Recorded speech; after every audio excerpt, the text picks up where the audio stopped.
Hey guys, it's Istebrak. I wanted to do a quick draw my life style little recording for you, and it's not going to be a draw my life because I didn't want to do a draw my life. There's just too much to draw, and I don't have much time. And I really did record the draw my life. I was ready for the drawing bit, but I listened to the recording again, and my voice had been really weak those first 2 weeks of January, and then it just got really bad after that. And I listened to the I listened to the recording again that I worked like I don't know like 8 hours on, and it just sounded terrible. I sounded so terrible. I sounded like I was like I don't know, I was losing my voice, and I really wanted to show you guys my art though, and I really wanted to show you guys where I came from and talk about it with you. And I have the script right here, and I was gonna just run along it and like little bullet notes, and I'll just go through everything that I was gonna include in the Draw My Life. So all the information is still gonna be there. This is a bunch of my old art that I consider my quote-unquote best art. It's not really my best, but I mean, it's not my best right now, obviously.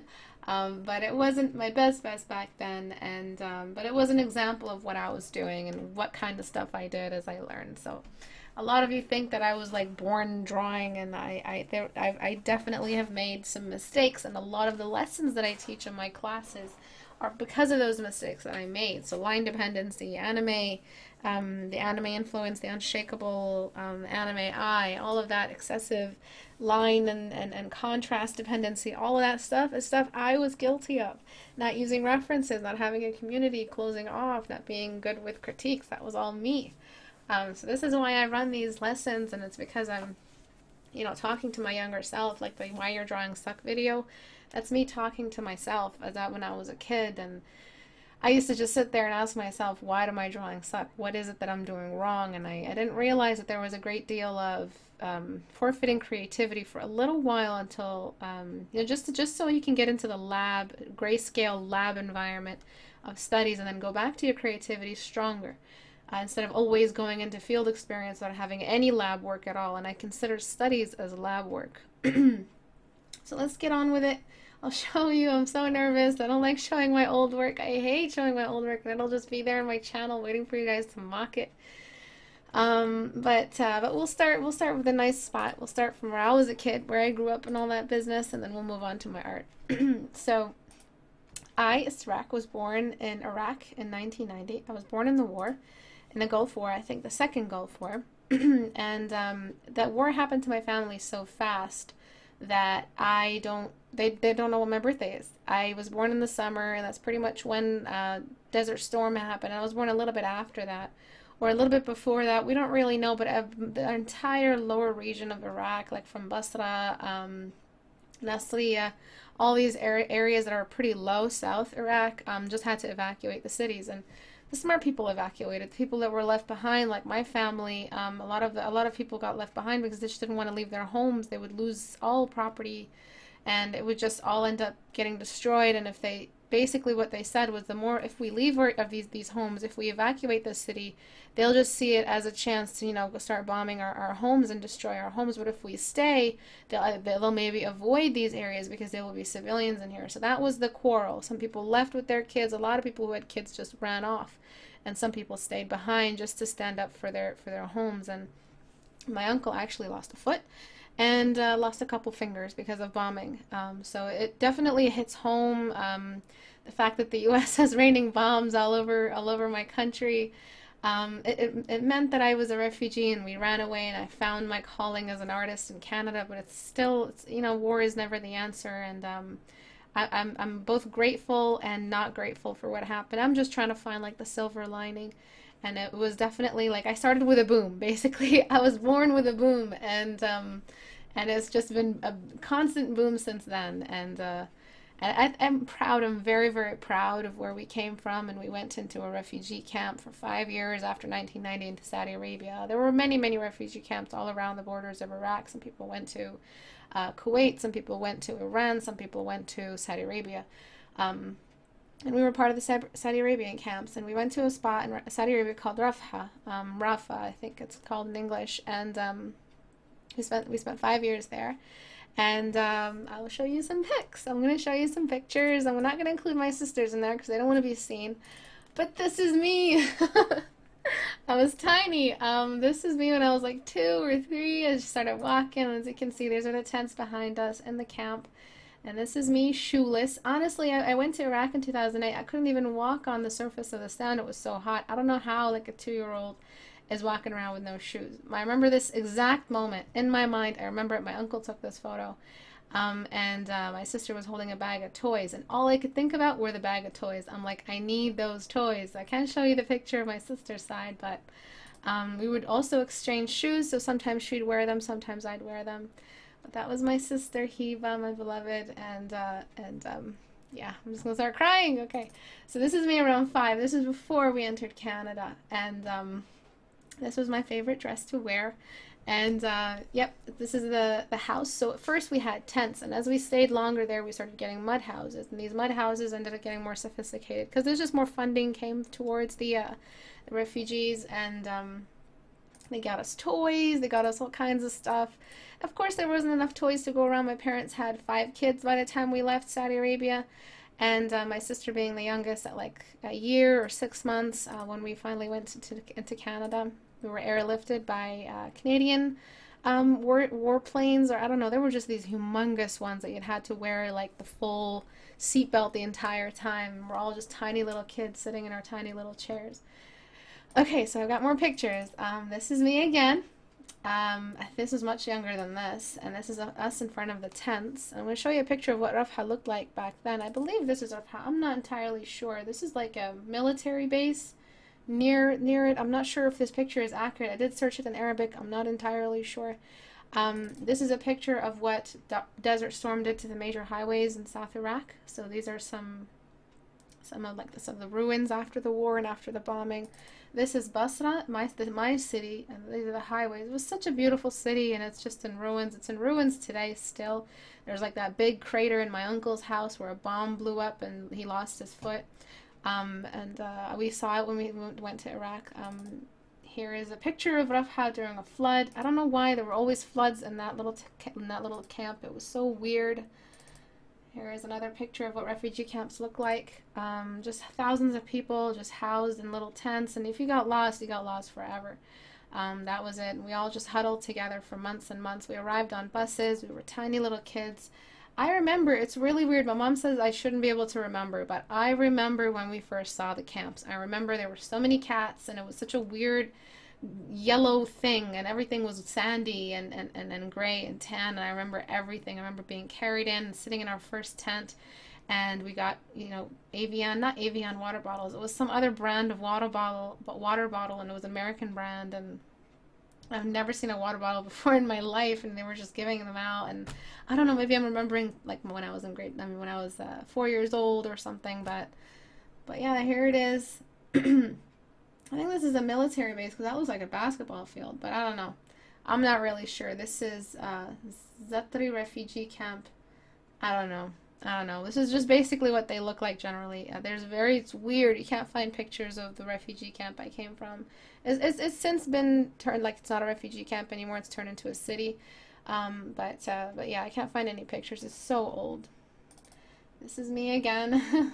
There used to be a little alleyway when we used to play, and my mom said we used to go to this little lady, like this nanny who used to teach us in the camps, and she used to say to my mom, you know, this girl's going to be an artist. This girl's going to be an artist. She's always drawing. She's not focusing on anything I teach her.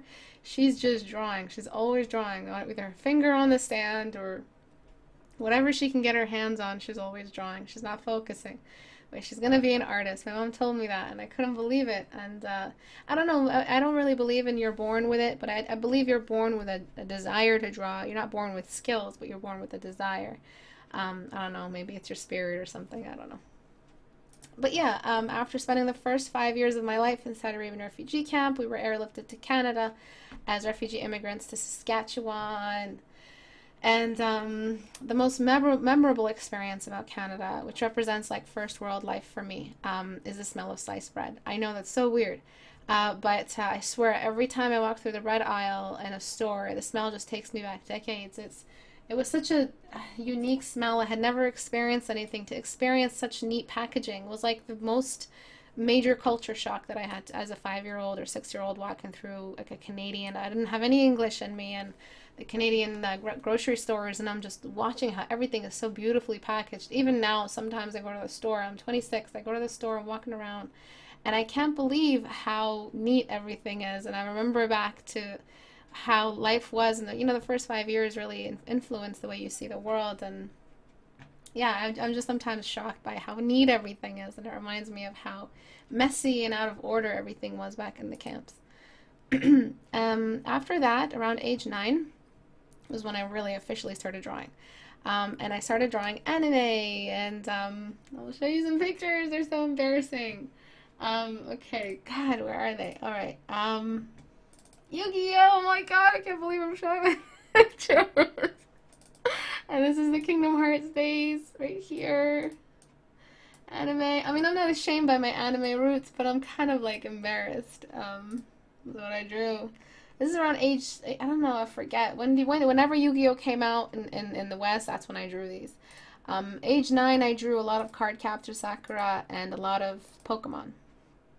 But after that, yeah, like I started drawing just full like anime, all the major animes that were on YTV in Canada. I'm not sure if you Canadians know what YTV is, but YTV's the shit.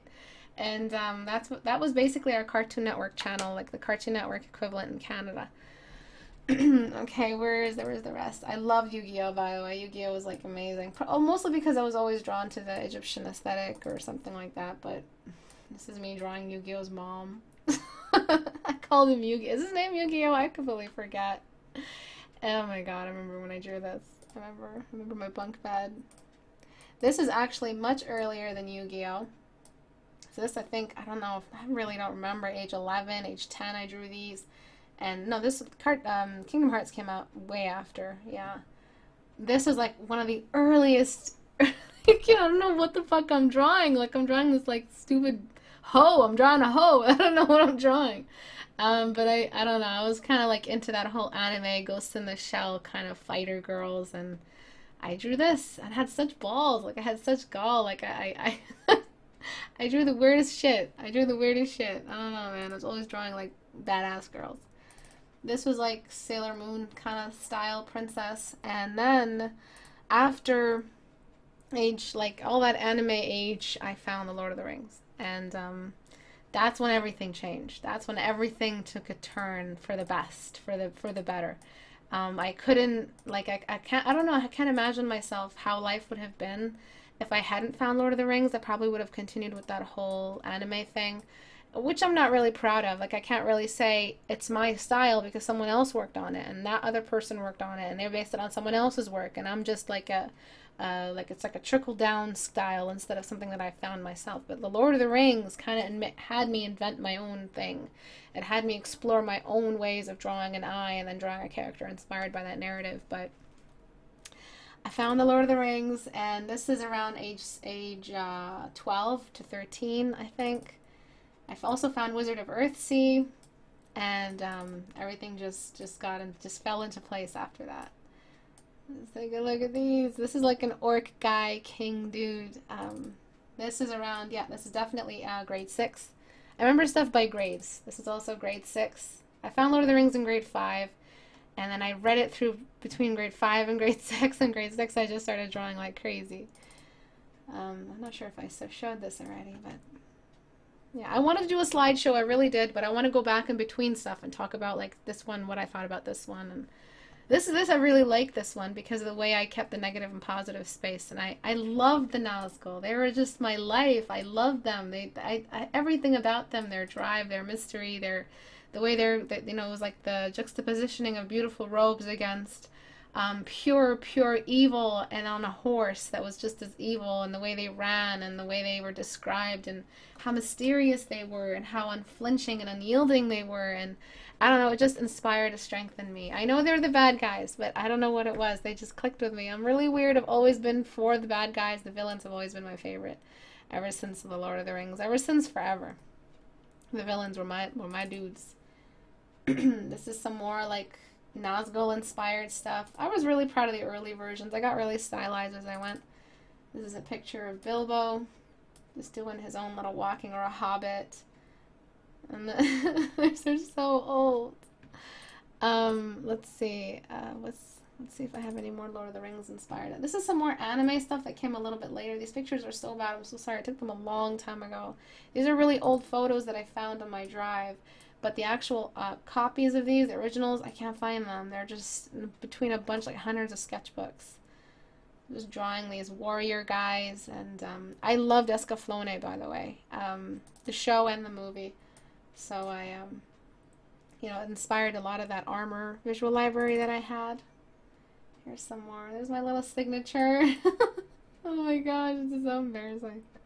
I can't believe I'm showing some of this stuff. Like, I can't believe it. Let me see if I can find some more Lord of the Rings. I think that's it for the Lord of the Rings pictures that I have. Yeah, but the Lord of the Rings played like the biggest role in my life. It was just the best. That was it. And being a kid with artistic potential, Lord of the Rings was just what I needed to drive my imagination wild. There wasn't much that was feeding it. In my family, we didn't really have cable. And when we did, it was on for like 3 months, and we'd lose it for 6 months. It was like a bit, you know, we were a family of 6 kids and 2 adults, and it was a really, really big family in a really, really tiny house. And there wasn't always money to go around, and it can get a little bit sad when I think about how limited resources were. Resources were so hard to come by for me, and being an artist, I really needed a lot. But I came from a big family, and money was definitely not used to fund or inspire the artists in my family. It was like the worst possible place to be born into if you want to be an artist. But it didn't nurture creativity because of like religious reasons, and financial reasons. It couldn't fund creativity. But kids always find a way to draw. Like back to that moment when that teacher told my mom she's just drawing with her fingers on the sand, and with her hand just drawing on the sand. Like, you find a way to draw. And you can't escape it no matter what. It's a drive, I believe. It's a drive that you're born with. And everything, I don't know if you're born with it, but I do believe that there is something inside that needs for you to draw. That's some kind of imagination that wants to see those pictures drawn in real life instead of staying stuck in your head. Because of the limited resources, I had to find my own ways to keep art a big part of my life, and reading was one of those things. But it wasn't enough. I needed shows, movies, stories, and paper. I needed lots and lots of paper. I used to go to the computer lab, if you guys know already, and steal some. Obtained paper, and they used to have these like beautiful ivory like cubes, these stacks of white printer paper. A4 size, and I was just, oh my god, they were just calling to me. They were waiting to be filled with drawings. And I'm sure if I go back to my my computer lab teacher, Miss Spira, God rest her soul, miss you, Miss Spira, if she found out that I stole those papers so I can draw, I'm sure she'd be okay with it. I'm sure she'd forgive me if she knew it was used for a good reason. But yeah, that's what I had to do. I had to find ways to get pencils, and you know, in art class, when they give you a pencil and they want you to put them back in, I didn't put them back in. I didn't put them back in the little pencil case. That I did not do. I kept them, and I went home, and I continued to draw. Art class was never long enough, and I was just always drawing. I was always drawing. And but yeah, I used to print out stuff in the computer lab as well. I was such a fiend. I was like the Robin Hood of, not even the Robin Hood, just all the bad and none of the good of the computer lab. That was me. I used to just print out tons and tons of pictures for reference. A lot of it was anime, a lot of it was cartoon, a lot of it was like pictures of trees, and a lot of Escaflowne covers and card captor Sakura cards. I used to just print them out, and lots and lots and lots, and then some more lots of DBZ. And then just take them home and stare at them, copy them, do whatever I had to do, just like ingest them, and then draw them again until I memorized them perfectly. But no matter how hard I tried, the financial and religious restraints, they should have kept me from drawing. They should have stopped me completely. I don't understand to this day why I kept doing what I was doing. But every time I ruminate on it and I wonder, why did I keep drawing? I should have been stopped. Like, I should have successfully, like, nipped all my creativity in the bud. That kind of environment was so bad. But it all boils down to that one moment in 6th grade when that worn out copy of The Lord of the Rings just glowed on that shelf. I actually remember it glowing. And I swear to you, if it wasn't for the Lord of the Rings, like I'm always humming the tunes, I'm always humming the soundtracks, and I just wonder and think to myself, if it wasn't for the Lord of the Rings inspiring me this way, and just capturing my little tiny imagination and just fueling my art, I wouldn't be working as a teacher and doing the thing that I love so much every single day, and I wouldn't be so successful in it as well. And I really thank all my success to Tolkien, and I fully and wholly give him all the credit. And I can't express enough how important it is to keep books and stories, and not just leave movies and anime out of it, just books and stories and stuff without pictures, and give it to the artist and let them create the pictures. Let your little kids like if they have a drive to draw, if you notice that they have an affinity for drawing, show them stuff that doesn't have any pictures in it. Give them picture books without pictures and ask them, draw what you think this looks like. And they'll surprise you. They really will, and it'll ignite a flame in them it'll never go down. That'll never extinguish.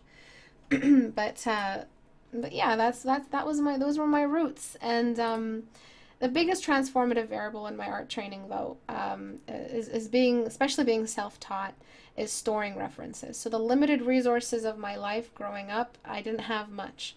And it's because of that when I did have my hands on something like an art book that I got out of the library, or the like a commercial on television of like this anime or Ghibli like a Ghibli trailer, I would just enter this weird moment where time would be frozen, and I'd just be sitting there like sucking in all the information until I thoroughly developed a photographic memory.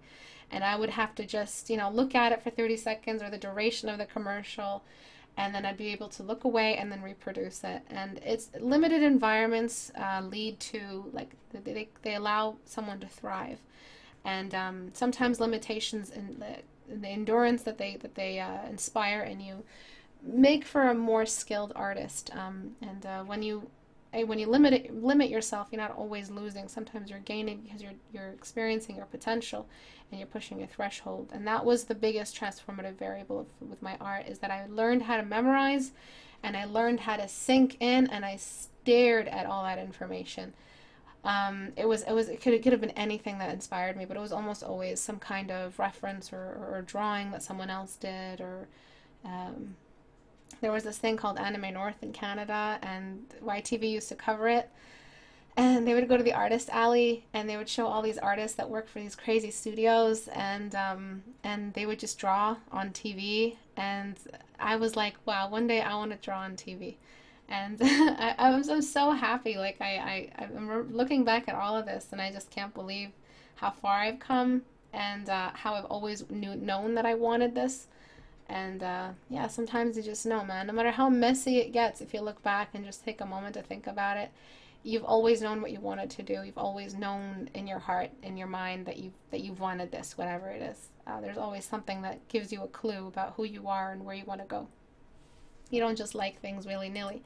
There is like a design behind all the madness that is you. So when I went into like the after that, resources and technique kind of transformed me. So being able to develop a photographic memory is really good for like the long haul, for enduring the painting process or the drawing process, but I couldn't always draw on printer paper. So my grade 6 teacher saw that I was drawing all these like drawings, Lord of the Rings stuff, and I was signing them, and I was so proud of them, and kids were always staring at them. He saw that I was drawing on these crappy printer papers, and what he did was he went out and he got me a sketchbook, Brother Omar. And basically in my Islamic school that I grew up in, we used to just call our teachers brother and then their first name, and his name was Brother Omar Ziftawi. And he went and got me this sketchbook, man, and it was like the first sketchbook I've ever owned. I still have it, and it was filled with drawings like these. It was just filled with all kinds of stuff. This sketch, I drew it in that book, and I remember presenting it to the class with the 6th track. I forget, it was like A Knife in the Dark from the Lord of the Rings soundtrack, The Fellowship of the Ring. And I would play it on my CD player. I'd bring it to school. This buck-toothed kid bringing their big-ass CD player and I'm so proud of my soundtrack collection. And if I had my parents found out I had music and CDs, they would have confiscated all of them. I came from a really Puritan music, I mean, like no music allowed household. So if they found out I had music, man, those things, I hid them where no one could find them. Like I hid them in like all kinds of places in between books, behind shelves, in the books. I'd cut out little pieces and make sure they fit in there. It was crazy. But yeah, I'd bring my little CD player and my soundtrack to school, and I'd share my art while the Lord of the Rings soundtrack was playing, just so people can get like a feel of what I was going for. Again, I've always known I've wanted to just sit there and draw while music was playing. Like I've always known I've wanted that, and it's just such a natural synthesis, following synthesis, that I combine these two together, and I'm streaming today. But yeah, it was the music, it was the resources. Limited resources had me, when I did attain a resource, like drink it till like every last drop. So every last track on the Lord of the Rings, I listened to it like 100 times each, and inspired me to pursue that kind of aesthetic, to pursue the fantasy, because it really is very imagination friendly, and it's really, really good for growing artists. I think they're naturally drawn to it. But these are just some of the drawings. There's some more drawings over here. There's like some more stuff. This is from high school. So these are my high school days. And this leads me to my next transformative variable that I experienced as a kid, competition. So I would fill a paper fill like a sketchbook paper with drawings and go to school and show my friend, and then we just keep, these were some of the stuff we competed with, and we just keep competing, and we'd critique each other and keep critiquing each other until we just got better. I don't know how it happened. From age 16 to 18, like that was all we did. Like 15, I think. 14 to 15 was grade 9, and then 18 to 19 was grade 12. And we just, yeah, we just competed all the time, bringing our work to school, and just, oh, I already showed that one, and just competing. And that constant back and forth critiquing that we gave each other is another thing that transformed my art completely. So this is some stuff that I had.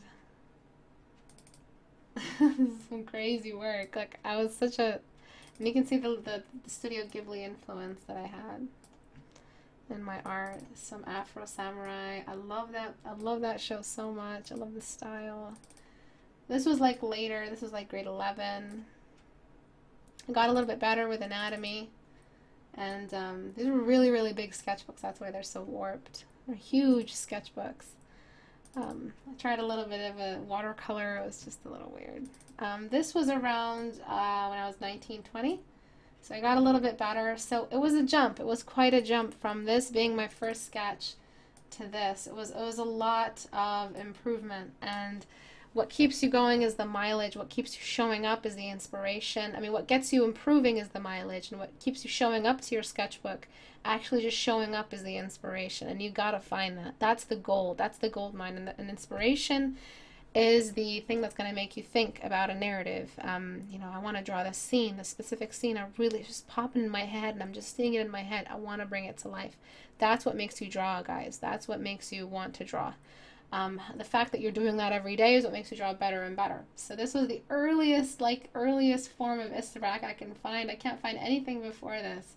And this is probably just like a reference, little moment, like a, I guess what you can call it is like a turning point when I really started to render, when I started to think about form. Like you can see I kept some of the lines, so there was a stylization in there, but I was really inspired by Redwall. I loved Redwall. Everything about Redwall, everything about clothing, animals was just my life. I loved it. And I'm telling you, like everything that has to do with medieval ages and swords and sandals, that was all that inspired me. That's what kept me going. This was like before, this was like 17, this was just high school, early high school. I messed around with some inks. I really hate this because you can tell anything that I didn't know how to draw, I just hid it in a bunch of ink. Stupid signatures too. It was so stupid, man. I messed around with like some scenes. I was like trying to write a little comic book, and this kid throws his arrow near the forbidden tree. It was just, you know, little stories that keep you drawing. This is some more high school stuff. So as soon as I finished up with high school, like between high school and you know, and just between just after grade 8 and right after high school, So entirety of high school was what I accredit to critiquing. That was like 4 years of hard critiquing. My friends and I were just always back and forth critiquing each other's work, flipping the canvas, learning about flipping your paper against the light backward, and you can see the flip version of it. We just learned all kinds of stuff to make sure that the next day we showed up and we wowed everyone. In the summer, we never saw each other, so in the summer we drew and drew and drew, and we'd show up with like half full sketchbooks or full sketchbooks, and we'd just show them off. And we just keep getting better and better. So when I say you guys should be going in for the long haul, when I say start getting critiques, get critiques as soon as possible, because it'll mean this kind of jump. So when I look at art that I did before, like let's say this is like, where is it? Like this is some of the art that I did right before high school. And this is after high school. So I jumped from this kind of rendering and this kind of limitation to this kind of sharp, rounded, volume, filled with volume, form drawings that had a lot of form in them, that had a lot of form about them, and thinking about light source. I wasn't casting shadows. I wasn't shading radially, but it was definitely a jump up and seeing volume, and that's what is like the next best step if you're not casting shadows yet, to at least start seeing geometries. And I was capable of making more natural gestures. Nothing looked so stiff anymore as compared to what I was before. So always critique. Open yourselves up for critique. I'm telling you, I'm not doing this just because it's fun and I like bashing people's work. I know how it feels like when someone goes there and tells you you're drawing shit, even though you worked on it for like 5 hours. But trust me, it's worth it if you bite the bullet and you show up in your sketchbook again, you're drawing, thinking about those critiques, thinking about those points, and you're avoiding them. And if you keep doing that back and forth, you just get better. So this is why I say community is important. You have to be part of like a community, an active, thriving beehive of artists, and you guys go back and forth, you improve together. Some fall off, some don't want to do art, but there are those who stick through the years. And there are some people that I know still from the first time I started streaming, and I still have them in my life. We're still talking together, and they've improved like so much just by exposing themselves to the discourse. As for digital art, I don't have any copies of my digital art because I'm not hiding them, I promise you. I had really shitty computers, and my computers would crash all the time, and I lost all my work. My first digital painting, all of that work, all of the earlier stuff, I just lost all of it. There is some shit that I'm going to show you. It's absolute garbo, digital art. But as for digital art, it didn't transfer into digital right away. So for those who are having trouble, hey, how do I transfer my traditional to my digital? There's a learning curve with digital. There's the distance between your eye and your canvas using a basic tablet. My first tablet was a Graphire 4. It was nothing fancy. It was like a small Graphire 4. It was like $200. So expensive for something so measly and tiny, but still, you know, it changed my life.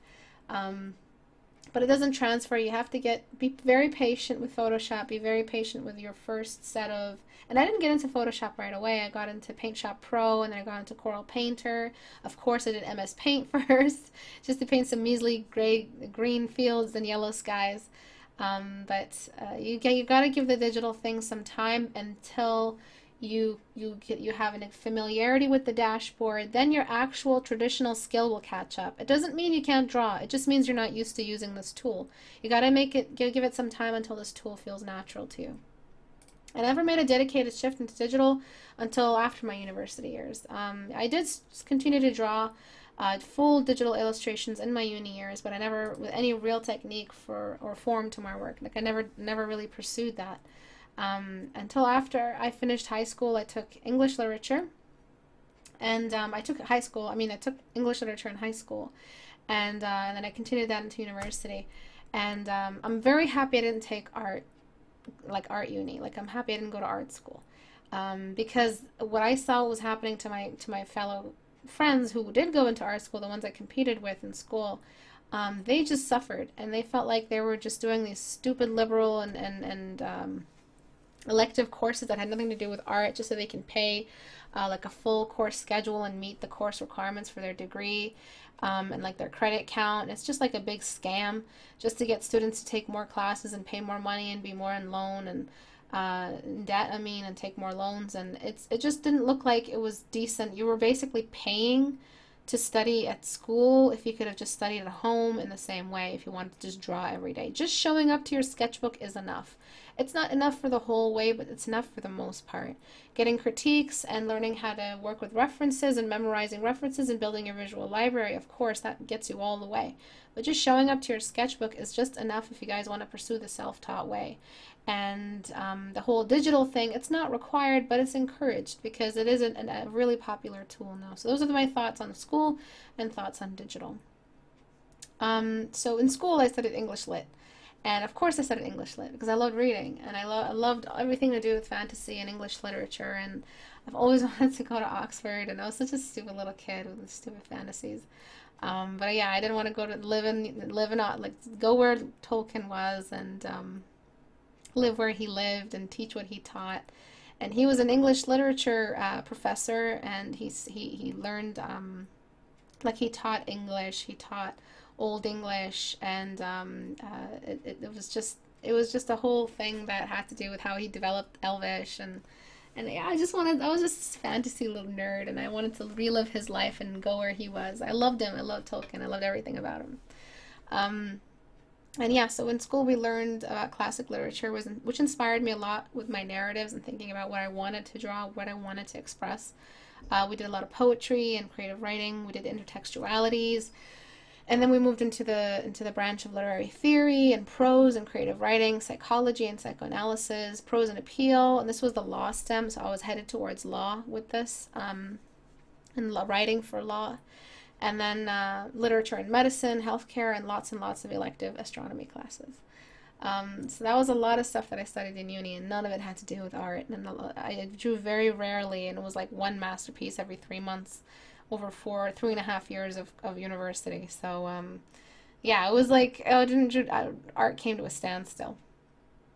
It was when I did elective classes, it was where that was where I really discovered I had a knack for teaching. I led a study group of our class of 300 people every Tuesday and Thursday at 5 p.m. I led a study class for my astronomy and physics class, and I kept that up for 2 years, for the last 2 years of my uni experience, and students came up to me and commended me on my ability to explain complicated concepts and pertaining to early models of the solar system, Newton's laws of motion, star classification, and a bunch of other wonderful astrophysics jargon. And I had so much fun teaching. And then after uni, I didn't know what the hell to do. I dabbled in many jobs that related to my major, but I never really was happy. None of them were related to art, and I really wanted to draw though. And I wanted to get back into drawing. I couldn't shake it off me no matter what I did. It was the only thing I knew that I loved without a doubt. I knew I loved English, but I didn't like all of it. I didn't like the way it was taught in schools. I loved reading it. I loved experiencing it. I really didn't want to write essays about it. I liked drawing, and I wanted to keep doing that the most out of anything. For a while, I freelanced as well. And it wasn't for me. I didn't like how it felt getting my art hired by someone else. It didn't feel like I was really studying. I mean, it paid tuition fees and funded some major choices in my life, but that was it. And then after uni, after a year, after year one, the first year off after studying, I remembered how much I enjoyed teaching. And by then I was drawing every day again. And the raw love of art was still there. So combining them seemed like the most natural proceeding combination, the most natural proceeding synthesis. And then after that, I was like, where am I going to get students? Because I did teach at a private school, and I taught English and maths, and I taught all ages from high school, in elementary to high school. And art was never there. I couldn't teach it. And I couldn't find anywhere that wanted an art teacher or wanted, and I had a portfolio ready. I had my college years ready. I mean, my university years, I don't call them college in Canada. And I was like, you know what, I'm just going to teach on the internet. And I just started teaching there. And I started streaming on Blog TV, livestream.com, and then I went into Twitch, and after livestream.com, and then after that I went into YouTube, and I think I'm going to stay here for a very, very long time. I love YouTube. It was a really nice shift from the debacle at Twitch, and livestream.com wasn't very friendly with my recordings. It kept deleting them. So there's a lot of classes that you guys have missed that I'm not able to find anymore. And my computer crashed after that, so I lost a lot of my classes anyway. But when I started teaching, a sense of choreographed and controlled conviction happened to my technique. So there's a lot of things that evolved the way I taught. The visual library, reading, competition and critiquing, community. But when I started teaching and repeating these fundamentals in my mind, it worked like a memorization process. And it made me better as I taught. It gave me, every time I taught, I had to demonstrate what I was teaching online. And in doing that, I was getting mileage points as well as memorizing techniques. So I was able to reproduce something in like 30 minutes that would have taken me 3 hours to do, because I remember the process and I have faith in it. And I developed a lot of the terms that I use. I developed them there, and in my teaching. And it's in that teaching experience that I discovered a lot of the kind of artist that I am, what I like to do. I put speed ahead of detail, but not efficiency ahead of speed. So efficiency and speed are the same, and I discovered that I'm a very impatient artist. But because of that, I know that I have to work. I had to work on my efficiency, and that's how I developed my line efficiency and painting efficiency and radial shading and doing more work with less time. And that all came from teaching. So again, being part of the community makes you guys teach each other, and in turn it results in a better version of you, in a faster, more efficient, higher speed version of you. Like the best version of you is what this community will eventually evolve out of you.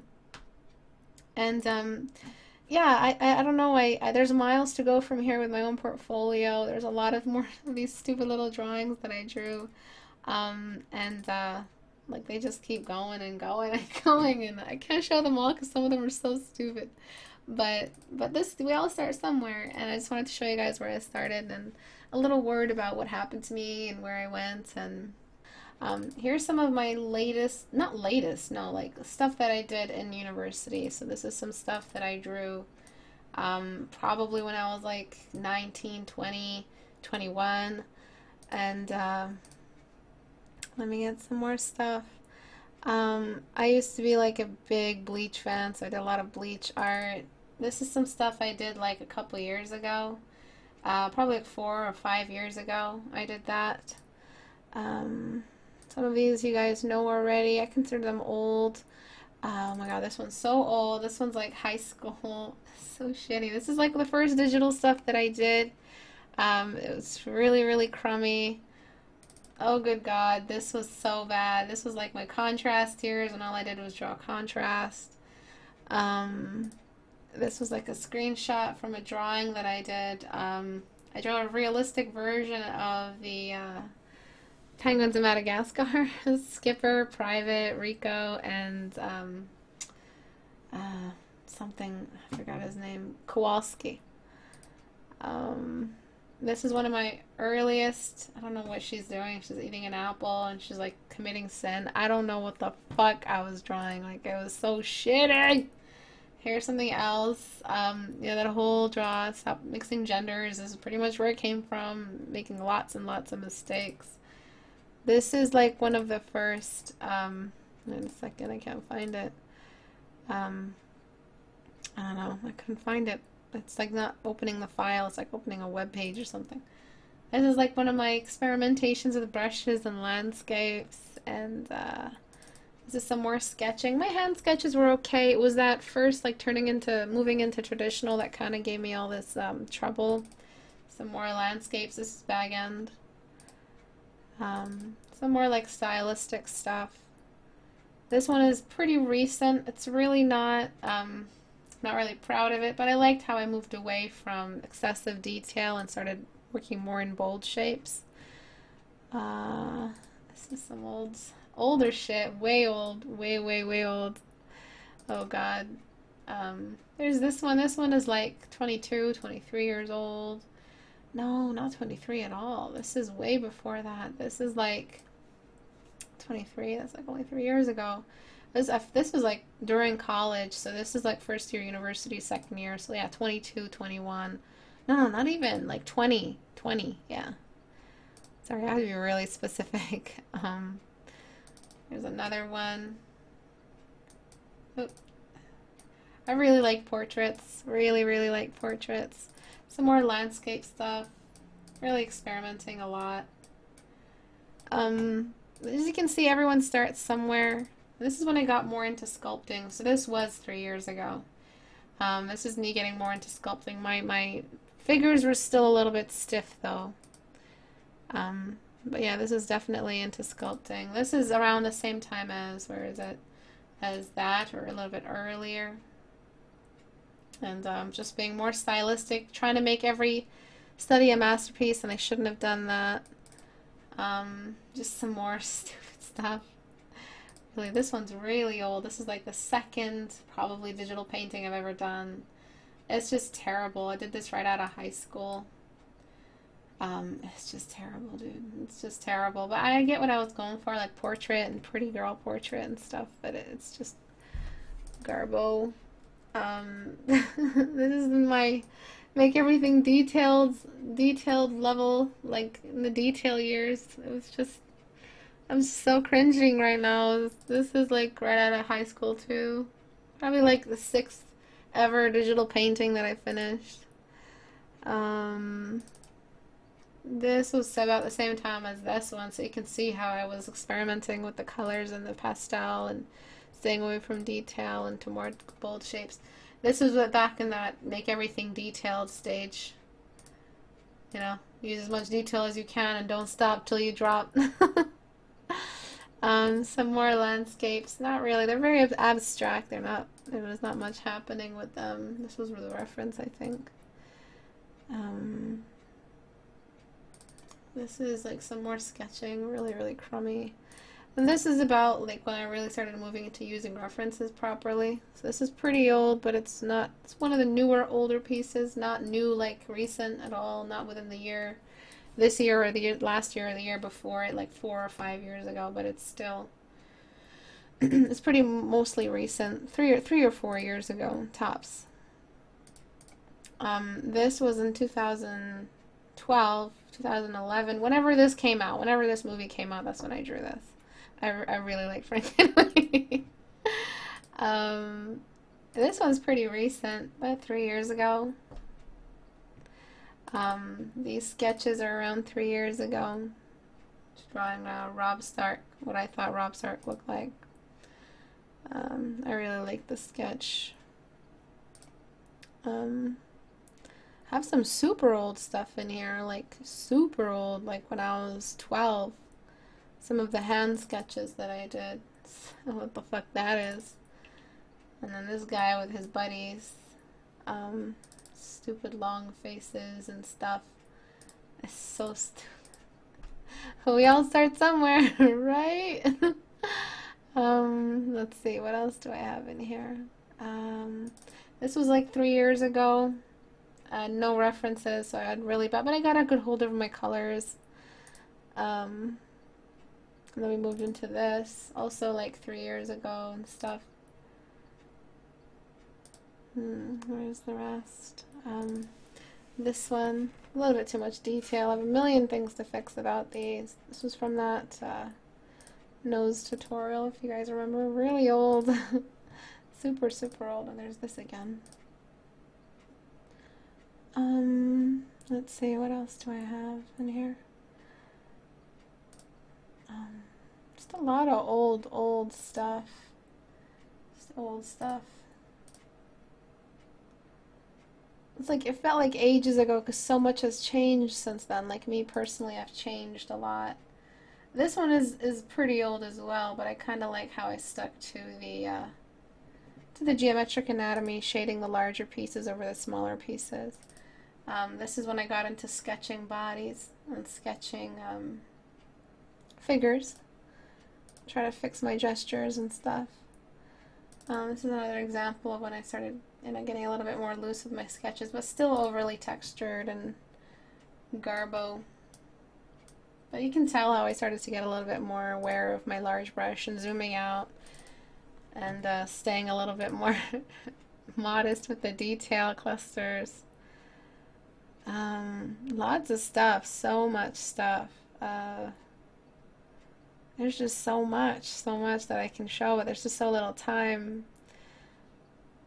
But yeah, it's just, you can, if the mileage is a really important thing to have, and when you move from that you kind of get into like this like a rhythm, your muscle memory combined with your visual library combined with your stylistic instinct, and you kind of just start to round things off a little bit. I used to be really experimentation. Like I wish I still had like the spirit to draw like this, but I knew that at one point or another I have to stop drawing these kinds of things and go into my studies and explore a little bit more realistically. So this is the stuff, the most recent painting that I did is this one. And you can see like I cared less and less about finishing the painting and more about perfecting my execution of the form. And I feel like these are the best representation of my skill level compared to these and these, which are a little bit more, I'm hiding my weaknesses. If you can tell, I'm hiding a lot of my weaknesses behind the beauty standard or behind values or deep values or contrast, excessive contrast, and I'm not doing enough exploration of the real geometries, the real forms, the real instances of form, and being able to let go of certain areas that are supposed to be, usually in my visual library, supposed to stay bright. I just darken them, and in doing that, I kind of just interrupt that weakness and nip it in the bud and explore, put form ahead of my creativity, and then the creativity comes after whenever I feel like painting something and finishing it. But yeah, exploring some of this is really showing me like where I came from, and I'm doing this so I can show, like, as embarrassing and painful as it is, I want to show you guys that everyone comes from something, and it's really important to stay close to your community and stay together and be able to engage in a dialogue and constantly give yourselves some, like, go back and forth, and in that, all that mileage and the pain and enduring that mileage, as I always say, endurance is experience, and just enduring that mileage is adding to your experience points. But not enduring it, like enduring it alone isn't going to do as much for you as enduring it together. It's really important to keep people a part of your journey. The critiques are just so important in making massive jumps in short amount of time. So between now and a year from now, I expect my art to be completely different. And last year, this time, my art is not the same as it is right now, and that's exactly where I want to be. So drawing every day, staying really close to your paintbrush and to your Photoshop, wherever it is that you draw, staying really close to your office is going to be really good for your improvement. You know, this community, it can give you exactly what you need if you have access to a computer and some internet. And you found this community. It's a good place to stay. It's a good place to get some critiques, and I plan to keep it alive for a very long time, until I die. Until I die. So like 40 years from now, I'm going to still keep this community here, and I'm going to be an old little Istebrak talking about geometric anatomy and light environments. I hope I can keep doing the thing that I love forever. But thank you guys for watching. Have a great day. Bye-bye.